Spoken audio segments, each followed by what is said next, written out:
सबसे पहले राष्ट्रीय परिषद एवं खुले अधिवेशन में ताल कटोरा स्टेडियम में मंच पे उपस्थित राष्ट्रीय जनता दल के राष्ट्रीय अध्यक्ष आदरणीय लालू प्रसाद जी, पार्टी के सभी वरिष्ठ नेतागण, अलग अलग देश के प्रदेशों से आए हुए हमारे सभी नेता, पदाधिकारी, कार्यकर्ता, मीडिया के हमारे साथीगण और भाइयों और बहनों, सबसे पहले आज बड़ी दुख की बात है कि आदरणीय नेताजी जो समाजवादी, आप कह सकते हैं समाजवादी वट वृक्ष थे, एक प्रख्यात समाजवादी नेता रहे, लोकप्रिय राजनेता रहे, कुशल प्रशासक रहे, पिछड़ों और गरीबों और किसानों के जो नेताजी आज हम सबों के बीच नहीं रहे, इसका हमको गहरा दुख है। आदरणीय नेताजी से कुछ दिनों पहले राष्ट्रीय अध्यक्ष जी लालू जी के साथ हम मेदांता अस्पताल गए थे उनका हालचाल जानने। उस वक़्त सीसीयू में भर्ती थे, तो हमारी और राष्ट्रीय अध्यक्ष जी की मुलाकात अखिलेश जी से हुई और हम लोगों को लगा उस समय की सेहत में सुधार हो रहा है, तो अच्छी बात। लेकिन आज सुबह जब ये खबर निधन की पता चला तो हम सब लोग जो है मर्माहत हैं। नेताजी को धरती पुत्र के नाम से भी जाना जाता है। देश के रक्षा मंत्री के साथ साथ उत्तर प्रदेश के जो देश का सबसे बड़ा प्रदेश है उसके कई बार मुख्यमंत्री भी रह चुके हैं और हम लोगों से तो पारिवारिक रिश्ता भी है। हमारी बहन उनके घर में ब्याही है, तो हम लोगों को बड़ा खेद है और दुख है इस बात का कि आदरणीय नेताजी आज हम लोगों के बीच नहीं है।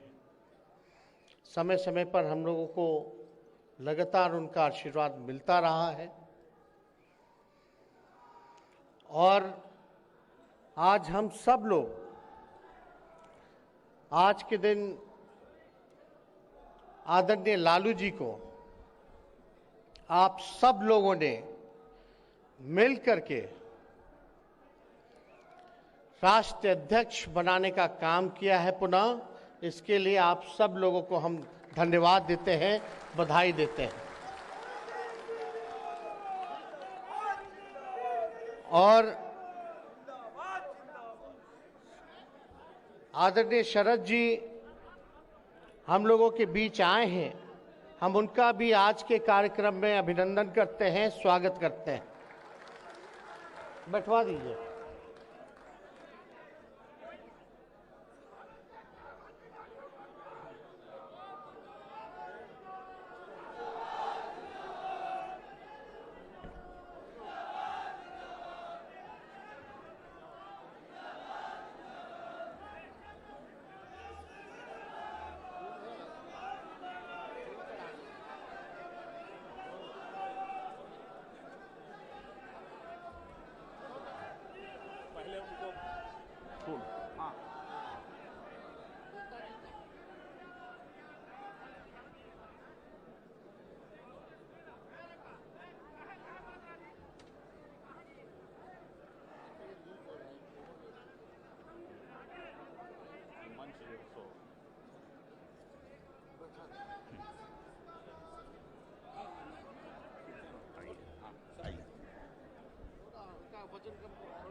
एक बार आप सब लोग हमारे साथ बोलिएगा, नेताजी अमर रहे, नेताजी अमर रहे, नेताजी अमर रहे।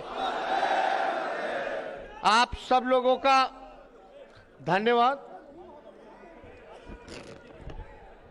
आज शरद जी भी हम लोगों के साथ उपस्थित हैं। ज्यादा कुछ आज हम कहेंगे नहीं, लेकिन आप सब लोगों को पता है कि ये जो कार्यक्रम था पहले से ही प्रस्तावित था कि दिल्ली में इस बार नेशनल एग्जीक्यूटिव की राष्ट्रीय कार्यकारिणी की बैठक के साथ साथ खुला अधिवेशन भी दिल्ली होगा। और दिल्ली करने का ये मकसद है कि पूरे देश के जितने भी राष्ट्रीय जनता दल के हमारे कार्यकर्ता हैं वो एक जगह, जो देश की राजधानी जो दिल्ली है, जहां से सियासत चलती है और दिल्ली में हुकूमत करने वाले लोग जो यहां बैठते हैं और जो मौजूदा हुकूमत करने वाले जो लोग हैं, जिस प्रकार से देश को और संविधान को, देश के लोकतंत्र को तबाह करने में लगे हैं, इसलिए आज राष्ट्रीय जनता दल के हर एक कार्यकर्ता की जिम्मेवारी है कि देश के संविधान को बचाने का काम करें, देश के लोकतंत्र को बचाने का काम करें। और ये आने वाला जो 2024 का जो चुनौती है, हम लोग दिल्ली इसलिए आए हैं कि हम लोग ताल कटोरा में ताल ठोकने के लिए आए हैं कि हम चुनौती को स्वीकार करते हैं। और पूरे देश में जिस प्रकार से भाजपा के लोग लगे हुए थे, जितने भी विपक्षी दलों की सरकार थी, क्षेत्रीय दलों की सरकार थी राज्यों में, वहां तोड़ने में लोग लगे हुए थे, खरीद फरोख्त करके, डरा धमका करके सरकार गिराने में लगे हुए थे। लेकिन हम आदरणीय लालू जी का हम धन्यवाद देते हैं कि उन्होंने जो फैसला किया, आज जो देश में भाजपा जो औरों को गिरा रही थी दूसरे राज्य में, लेकिन बिहार की धरती में लालू जी ने भाजपा को बाहर करने का काम किया, गिराने का काम किया। आज बिहार में आप देखिएगा महागठबंधन की सरकार है, 7 दल महागठबंधन में एक साथ हैं, अकेले भाजपा जो है पीछे रह गई है। और ये हम लोगों का प्रयास है दिल्ली आकर के जितने भी हमारे विपक्षी दल हैं या क्षेत्रीय दल हैं जो चाहते हैं कि भाजपा को सरकार से हटाएं, आज देखिएगा बिहार में जो हुआ, सब लोगों में एक उम्मीद, एक आशा पैदा हुई है। और देश के लोग कह रहे हैं, सभी विपक्ष के लोग कह रहे हैं कि अगर बिहार ने करके दिखाया है तो देश भी करके दिखा सकता है। तो हम लोग सब लोगों का प्रयास है। आदरणीय राष्ट्रीय अध्यक्ष लालू जी, बिहार के मुख्यमंत्री नीतीश कुमार जी लगातार इस प्रयास में हैं। हम लोगों ने महागठबंधन करके दिखाया, भाजपा को भगाया, देश में सभी विपक्षी दलों के नेता से मुलाकात कर रहे हैं। हम लोगों की कोशिश होगी कि सब लोग एक प्लेटफॉर्म पर आए, एक साथ आए, अपने अपने ईगो को छोड़ें। ये व्यक्तिगत स्वार्थ की बात नहीं है, ये एक बड़ी लड़ाई है। देश को बचाना है तो साथ आना होगा, साथ मिलकर के लड़ना होगा। और हम लोगों ने महागठबंधन बनाया, कोई एक दल नहीं है, 7 दलें हैं। हम आप सब लोगों को कहना चाहते हैं कि आप लोग सब लोग इसी एकता के साथ, इसी गोलबंदी के साथ आप लोग रहने का काम कीजिए।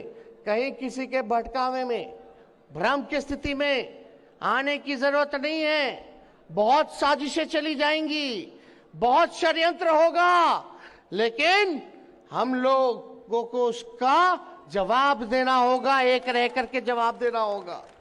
और आप लोग तो सब लोग जानते हैं कि बताइए, देश के प्रधानमंत्री नरेंद्र मोदी जी 75 साल बाद कोई चाय के दुकान से प्रधानमंत्री बन गया।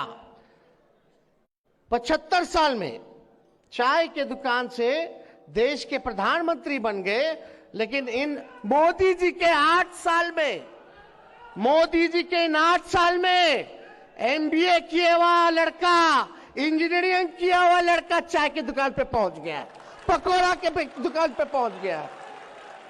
क्या फर्क है? आप सब लोगों को हम इतना ही कहना चाहते हैं, हम आदरणीय लालू जी को धन्यवाद देते हैं कि 2014 में इन्होंने कहा था लोगों से कि देश टूटेगा या एक रहेगा, ये आपको फैसला करना है। आप देख लीजिए, आज 8 सालों में देश बर्बाद हो रहा है, देश के संपत्तियों को बेचा जा रहा है, देश के संविधान के जगह RSS का एजेंडा लागू करने का प्रयास किया जा रहा है। किसान, मजदूर, नौजवान सब लोग परेशान हैं। महंगाई की मार, यही लोग ना गाना गाता था भाजपा वाला लोग कि महंगाई डाइन खाई जात है, आज डाइन नहीं भौजाई हो गई है। तो इसलिए आप सब लोगों को, ये लोग जो छलिया लोग हैं, जो कपटी लोग हैं, ये लोग केवल धोखा देने का काम करते हैं, वोट की राजनीति करते हैं। इनको देश के लोगों की सेवा से कोई मतलब नहीं, इनको गरीबों से कोई मतलब नहीं। आज बताइए, एक भाजपा का MP कौन से डिजाइन में लोग लगा हुआ है? एक भाजपा का एक MP है दिल्ली का, वो ज्ञान बांट रहा था कि अल्पसंख्यक जितने हैं, मुसलमान जितने हैं, जो रेहड़ी पे फल बेचते हैं, जो गुमटी में दुकान खोलते हैं, वहां से कोई खरीदी मत करो हिंदू भाइयों, कोई उनसे खरीद मत करो। बताइए क्या सोच है भाई? जरा उस सांसद को बता दीजिए, इन भाजपा वालों को, कि जितना डीजल पेट्रोल आता सब मुसलमानी कंट्री से आता है, तो क्या डीजल और पेट्रोल लेना बंद कर देंगे क्या? और कितने मुसलमान देश में, आप देखिएगा कि कितनी बड़ी आबादी हमारे देश के लोगों की है जो विदेश जाके रोजी रोटी करते हैं। अगर वहां भी ऐसा हाल होगा तो एक झटके में करोड़ों लोग जो है रोड पर आ जाएंगे, हमारे देश के लोग। आज यही भाजपा की ऐसी सोच है जिसके वजह से हमारी आर्थिक स्थिति देश का गड़बड़ा गया, चौपट हो रखा है। मोदी जी कहते थे ना कि ऐसा नहीं हो, मुख्यमंत्री थे तो बोलते थे ऐसा नहीं होता है दोस्तों कि रुपया कमजोर हो जाए। हमने भी शासन किया, हमें पता है। अब 8 साल में बता दीजिए, रुपया सबसे महंगा हो गया, सबसे मतलब नीचे गिर गया। डॉलर जो हो गया 82 रुपए हो गया, मतलब $1 पर आपको 82 रुपया देना होगा। पहले क्या था? 50 रुपया होता था, 60 रुपया होता था, तो मोदी जी को षड्यंत्र लगता था। अब जब 82 रुपया हो गया है डॉलर का, तो आज क्या हाल है भाई? 2 करोड़ लोगों को रोजगार देंगे, 15-15 लाख रुपए खाते में देंगे, स्मार्ट सिटी बनाएंगे। एक वादा जो है पूरा ही नहीं हुआ, इसलिए इन लोगों का हिडन एजेंडा है। जब मुद्दे की बात करोगे, बेरोजगारी की बात करोगे, महंगाई के बारे में बात करोगे, भाईचारे के बारे में बात करोगे, किसान के बारे में बात करोगे, शिक्षा के बारे में बात करोगे, चिकित्सा के बारे में बात करोगे, देश की सुरक्षा के बारे में बात करोगे, तो ये लोग अपना वही एजेंडा, जो पुराना इनका जो फॉर्मूला है, वही लेकर के आ जाएंगे। हिंदू मुसलमान झंझट पैदा करो, आपस में लड़ा दो और फूट डालो और राज करो कि नीति से ये लोग जो है अपना काम कर रहे हैं। इसलिए आप लोग जितने साथी यहाँ आए हैं देश भर से, आप लोगों के कंधे पे एक बड़ी जिम्मेवारी है। भाईचारा को कायम रखना है। जो भड़काने का काम करेगा उसको भी सबक सिखाना है। इसलिए हम लोग गांधी जी, लोहिया जी, कर्पूरी जी, JP जी के मानने वाले लोग हैं, अंबेडकर जी के मानने वाले लोग हैं, उनके विचारधारा पे चलने वाले लोग हैं। इसलिए अगर कट्टरपंथ का कोई जवाब दे सकता है तो वो समाजवाद ही दे सकता है। और आप समझिए इन लोगों का बहुत एजेंडा है, तो हम ज्यादा कुछ ना कहेंगे। आप लोगों से इतना ही कहेंगे कि आप लोग सब लोग गोलबंद रहिएगा, कहीं घबराने की जरूरत नहीं है। लेकिन कभी कभी आप लोग एक बात समझ जाइए, हमारा पार्टी है, महागठबंधन है। कभी कभी हम सब लोगों को जो बड़ा मकसद है, बड़ी जो लड़ाई है, उसको हम लोगों को देखना है। अगर क्षेत्रीय दल आपस में ही लड़ते रहेंगे तो सबसे बड़ा बेवकूफीपन होगा। इसलिए क्षेत्रीय दलों को, हम सब लोगों को एकजुट रहना है। और कोई हम में से अगर कोई एक साथी हमारे दल का अगर कोई कुछ बोलता है जिससे भाजपा को फायदा होगा, तो उनको हम बता देना चाहते हैं कि एक ऐसा होना चाहिए, आज या तो आप भाजपा की तरफ रहिए या भाजपा के विरोध में रहिए। ये दोनों जगह रह करके काम होने वाला नहीं है। इसलिए आप सब लोगों को हम ये बताना चाहते हैं, एकजुट रहना है। तो 24 के लिए आप लोग तैयार हैं कि नहीं है? हाथ उठा करके सब लोग बताइए, 24 के लिए तैयार है कि नहीं? और हम लोग जीतेंगे। हम तो पहले बोले थे ना, करे के बाद जीते के बाद, करे के बाद लड़े के बाद जीते के बाद। तो आप सब लोगों का ऐसे ही सहयोग मिलता रहे। हम लोग जल्दी नई जो सरकार बनी है, कई लाखों में हम लोग नौकरियां देने जा रहे, सरकारी नौकरी देने जा रहे, पूरे सिस्टम को हम लोग सुधारने जा रहे। इसलिए आप सब लोगों से यही प्रार्थना है।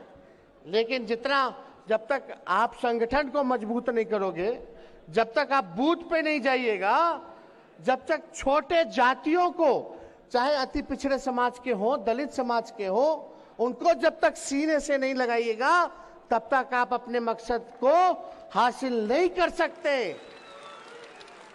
अनुशासन में रह करके आप सब लोग, इस बात को हम आप सब लोगों से हाथ जोड़ करके अपील करेंगे, एक काम मेरा माना हुआ कीजिएगा कि नहीं कीजिएगा? सही में बताइए। कहीं भी जाइएगा तो कबीर का दुआ ना, झुकने में बुराई नहीं है। अगर छोटी जातियों के यहां जाइएगा, टोलों में जाओगे, गांव में जाओगे, अति पिछड़ा जो कमजोर वर्ग है, जो backbencher of the society है, जो समाज के अंतिम पैदान पे जो गरीब रहता है, आपको उसकी रक्षा भी करना है। सुख दुख का भागीदार बनिएगा कि नहीं बनिएगा? लेकिन अपना स्वभाव में भी जो है बदलाव लाने की जरूरत है। तो ये कोई बड़ा काम तो है नहीं। अगर छोटे जो कमजोर वर्ग हैं, उनको अगर मुख्य धारा में लाना है, तो आप लोगों के बिना नहीं हो सकता। मुख्य धारा में लाना है कि नहीं लाना? तो अपने स्वभाव में हम सब लोग परिवर्तन लाएंगे कि नहीं लाएंगे? बदलाव लाएंगे कि नहीं लाएंगे? कोई नफरत ईर्ष्या नहीं, कोई भेदभाव नहीं, सबको साथ लेकर के चलेंगे।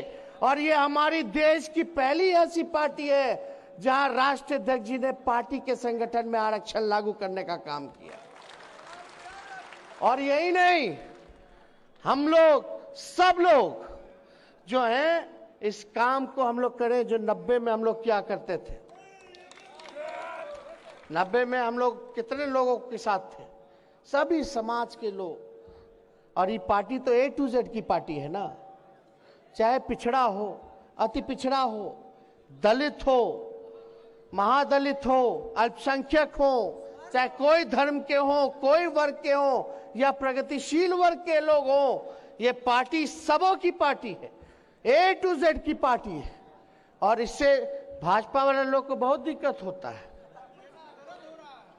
अब तो स्वर्ण जाति के लोग खुल करके मुद्दे की बात कर रहे हैं, बोल रहे हैं भाजपा जो है बीजेपी का मतलब बड़का झूठा पार्टी है। सब लोग अब जो है बेरोजगारी पे बात कर रहे हैं। और बिहार चुनाव में 2020 के चुनाव में सभी लोगों का हमको साथ मिला, चाहे अपर कास्ट हो, बैकवर्ड हो, सब लोगों का। दलित हो, सब लोगों ने साथ दिया। इसलिए साथ दिया कि आप सही मुद्दे की लड़ाई लड़ रहे थे। तो आज ज्यादा कुछ ना कहते हुए, आज ऐसा हुआ जो हम लोगों ने कल्पना नहीं किया था कि आज के दिन ही जो है नेताजी हमारे बीच में नहीं रहेंगे। तो आज श्रद्धांजलि तो हम लोगों ने अर्पित किया ही है। तो हम ज्यादा कुछ ना कहते हुए आप लोगों को पुनः बधाई देने का काम करते हैं कि यहाँ आया हुआ एक एक आदमी बुला अपने खर्चे पर आया, अपने लोग जो है खुद पहुंचा। ये बीजेपी वाला जैसा नहीं है कि उठा उठा के ले जा रहा है, फुसला के ले जा रहा है। बोलता है भाजपा वाला चलो रैली में मोदी जी से इंदिरा आवास दिला देंगे, बीपीएल कार्ड बनवा देंगे। तो ये सब वाली पार्टी नहीं, ये लालू जी की लोकप्रियता है देश भर में, उस वजह से ये सब चीज हो रहा है। हम लोगों को कल्पना नहीं। तो इसलिए आप सब लोगों को हम यहाँ स्वागत करते हैं, आप लोगों का अभिनंदन करते हैं और अपनी बात को यही समाप्त करते हैं और श्रद्धा के सुमन फिर से नेताजी के चरणों पर हम गिराते हुए अपनी बात को खत्म करते हुए, जय हिंद, जय बिहार, जय राष्ट्रीय जनता दल।